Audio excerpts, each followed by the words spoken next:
안녕하세요. 저는 올해 35이 되는 여자입니다. 제게는 가족에게도 말 못할 사정이 하나 있어요.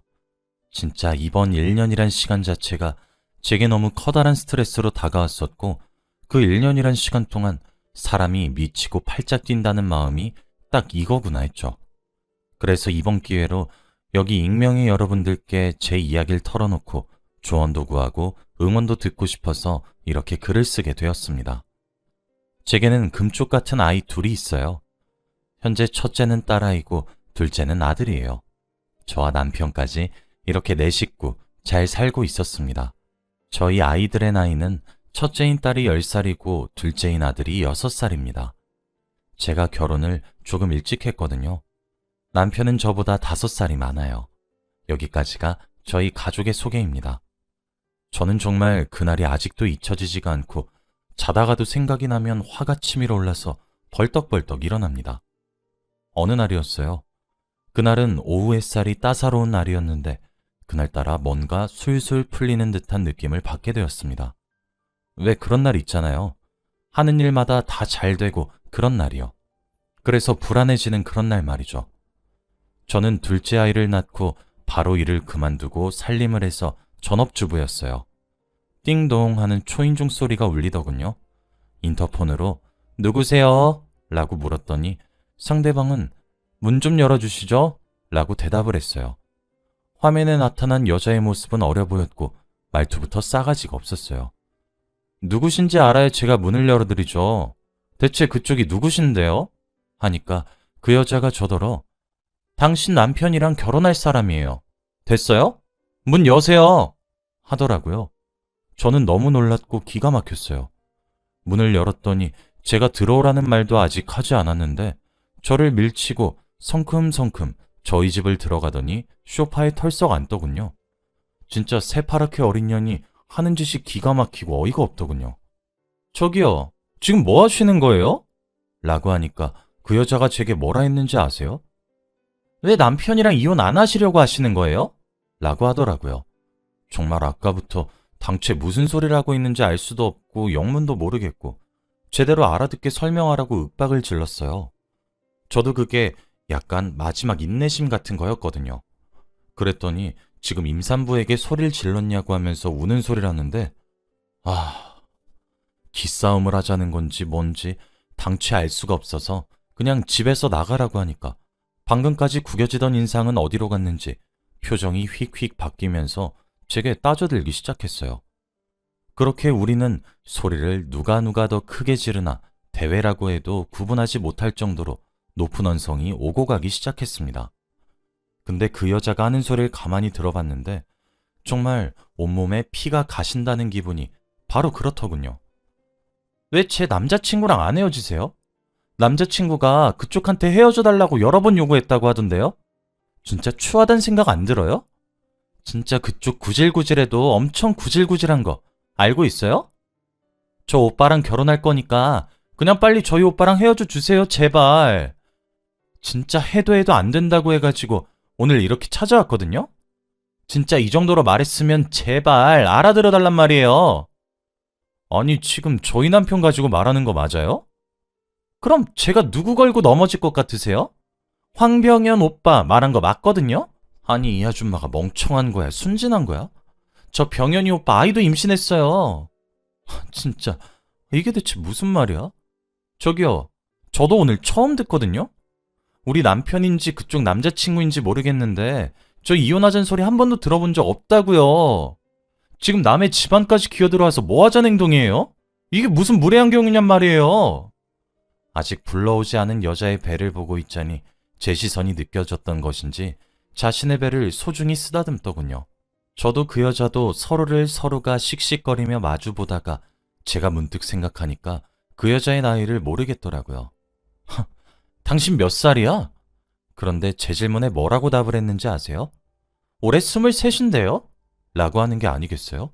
아니 세상에, 저희 남편의 나이가 한두 살 먹은 어린애도 아니고 팔팔한 20대의 나이도 아니라 이제 부록 40을 바라보고 있는 남자를 뭐 그리 사랑하고 있다고 말이에요?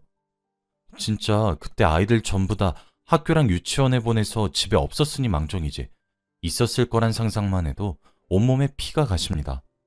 당장 우리 집에서 나가지 않으면 주택 침입으로 경찰에 신고를 하겠다고 으름장을 놓고 으르렁거리니까 제 남편을 얼마나 사랑하고 있고 그 마음이 얼마나 절절한지에 대해서 설명을 했어요.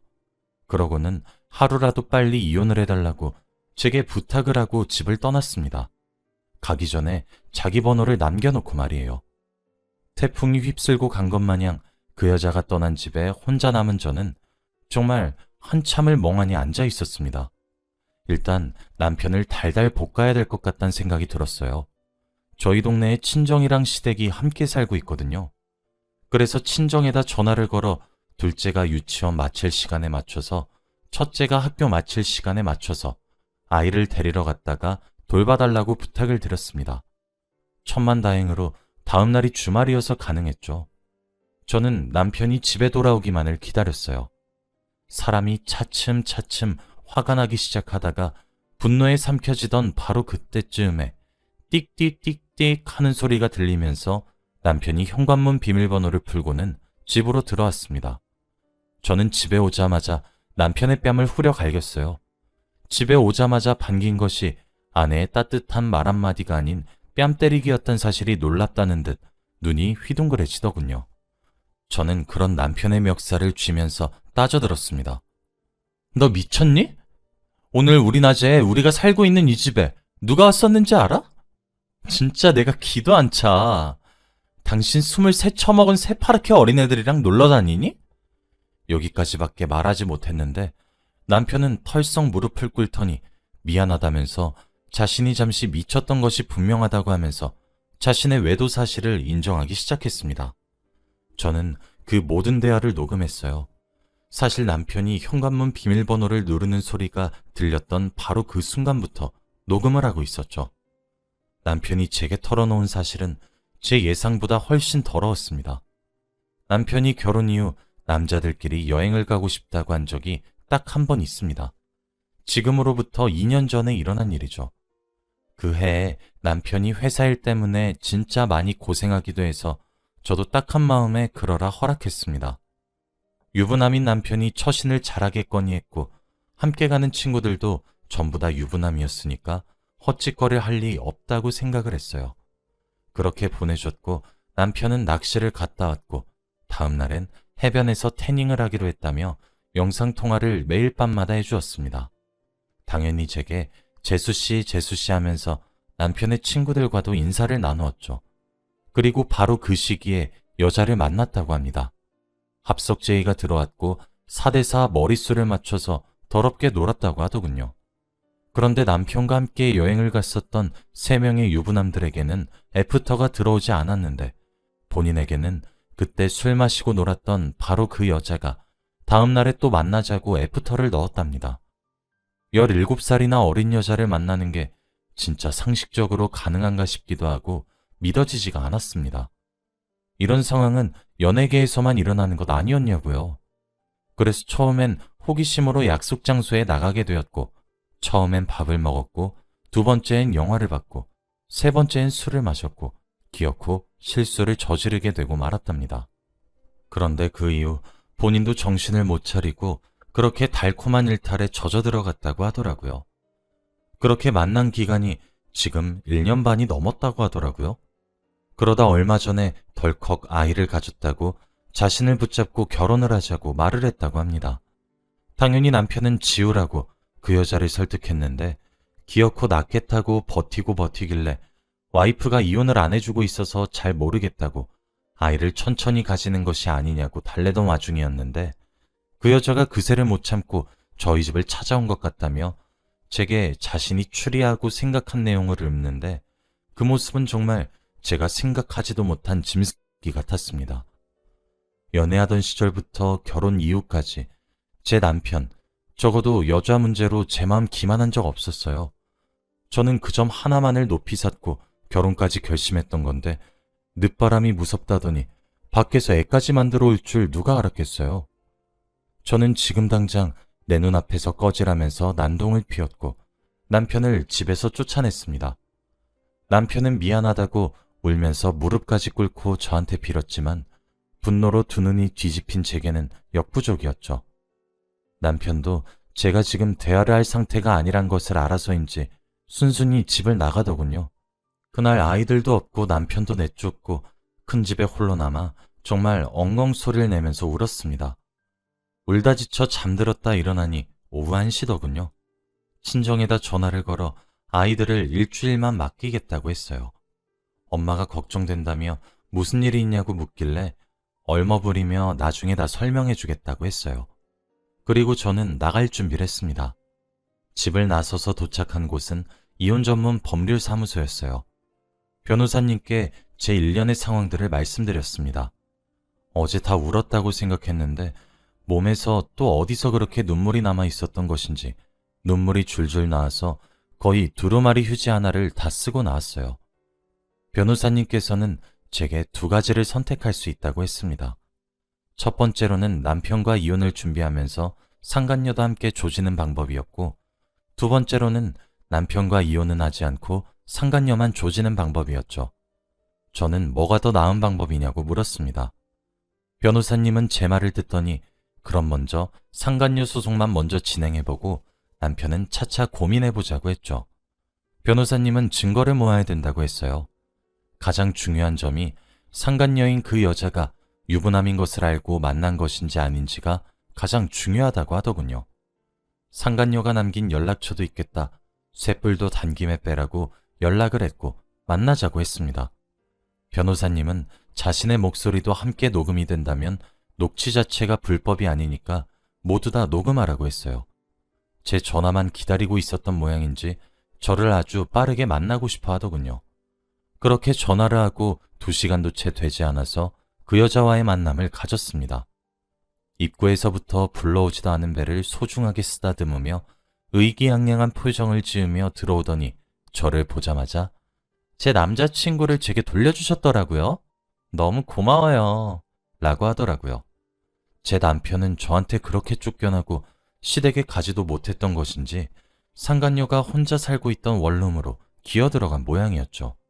그 때문에 상간녀는 제가 남편을 자신에게 양보한다고 착각하고 있는 것 같았어요. 저는 그런 착각이 잘못되었다고 굳이 짚어주지 않았습니다. 저는 마치 이혼을 준비하고 있다는 듯한 뉘앙스를 풀풀 풍기기 시작하면서 피를 끓는 심정으로 상간녀에게 유도 질문을 했습니다. 참 불행 중 다행이라고 해야 하는 건지 상간녀의 나이가 고작 20대 초반의 풋내기다 보니까 지무덤을 지가 스스로 파더군요. 뭐 자신의 남자친구가 자신의 곁으로 돌아온 것이 어지간히 기뻤나 보죠. 결국 제가 들어야 하는 결정적인 말들은 다 듣게 되었습니다. 언제 어디서 어떻게 만났고 만난 기간이 얼마나 되었는지까지도 말이죠. 그리고 첫 만남부터 유부남이라고 밝힌 남편에게 들이댄 것은 자신이라는 이야기까지 덧붙이니 제겐 금상첨화였죠.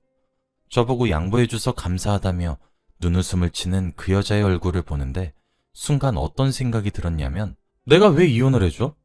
내 눈에 피눈물 나게 하고 내 새끼들 아빠 없이 자라게 만들었으면서 상간녀 전현이 낳을 아이는 온전한 가정의 아빠도 만들어줘야 해? 라고 말이에요. 절대 이혼만큼은 하기 싫었어요. 대체 누구 좋으라고 해주나요? 변호사님께 증거 자료를 전달하러 간 뒤 제 마음도 말해줬더니 상간녀 소송만 진행하자고 하더군요. 아마 기간도 오래되었고 만남의 횟수나 이런 것들은 좀 더 조사를 해봐야 될 것 같지만 위자료로 3천만 원 정도는 받을 수 있다고 말씀을 해주셨죠. 저는 제 인생을 망가뜨린 상간녀의 인생 또한 망가뜨리고 싶었습니다. 그래서 상간녀에게 종종 연락을 하면서 마치 이혼을 당장이라도 할 것처럼 제 소식을 흘렸어요. 상간녀는 잘 생각했다며 얼른 이혼을 하라고 부추겼죠. 그렇게 상간녀가 임신한 지 약 6개월이 넘어가는 날이 되었죠. 아이를 지우지 못하는 시기가 딱 그 시기쯤이거든요. 저는 상간녀에게 이혼하지 않겠다고 선을 딱 그었습니다.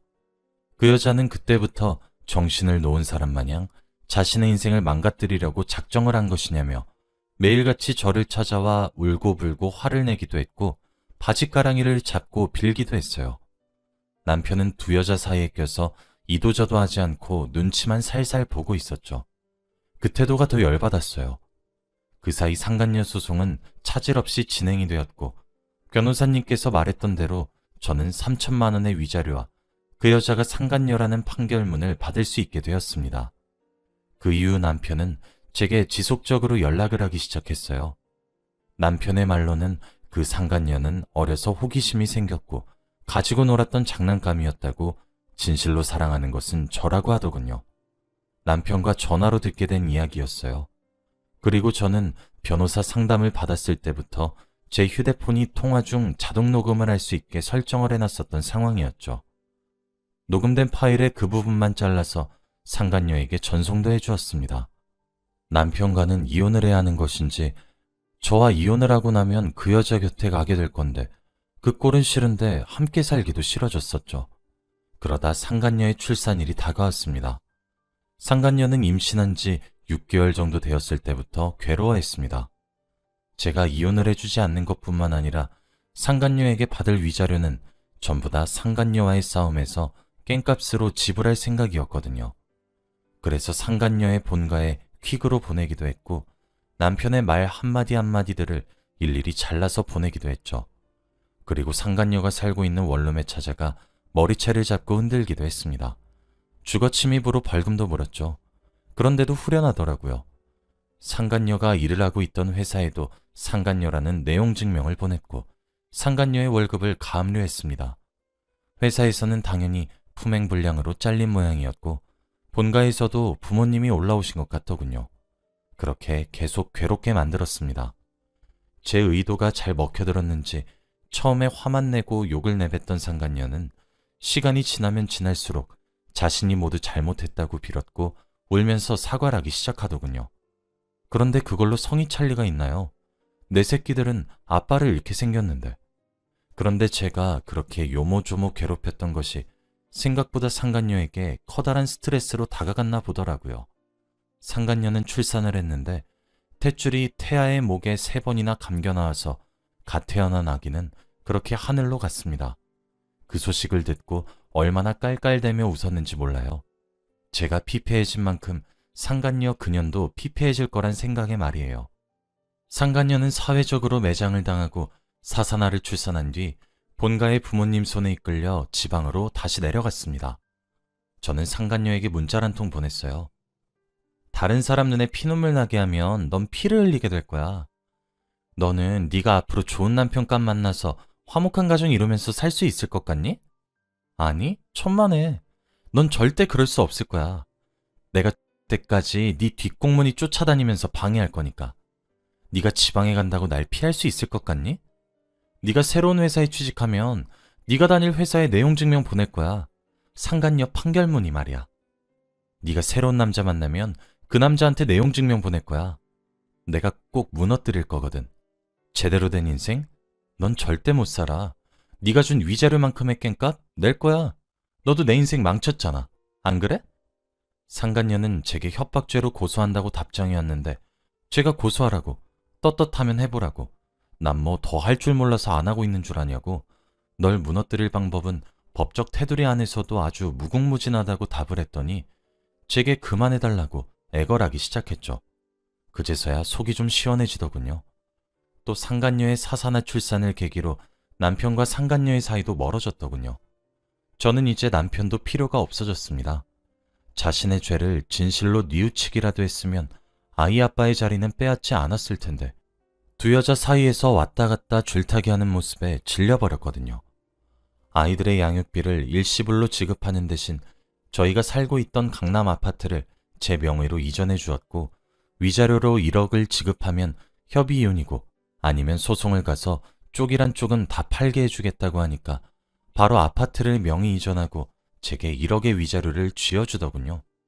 지금은 그렇게 모든 일이 마무리되고 저 혼자 두 아이를 키우기 시작한 지 반년이 벌써 지났습니다. 이후 친정의 모든 사실을 알렸고 저는 친정에 들어와 살고 있습니다. 강남에 명의 이전 받은 아파트는 시세가 한참 올랐을 때 팔아서 현금화해 두었습니다. 저는 이만하면 여러분들이 보기에도 복수를 잘한 것 같나요? 혹자는 제게 너무 매정하다고 죽은 아이는 무슨 죄냐고 비난할지도 모르지만 저는 한치의 후회도 없습니다. 앞으로는 싱글맘으로서 두 아이에게 부끄럽지 않고 또 어떤 위협으로부터 아이들을 지키며 살아가려고 합니다. 여러분들도 이런 제 결정을 응원해 주시길 바래요. 긴 글 읽어주셔서 감사합니다.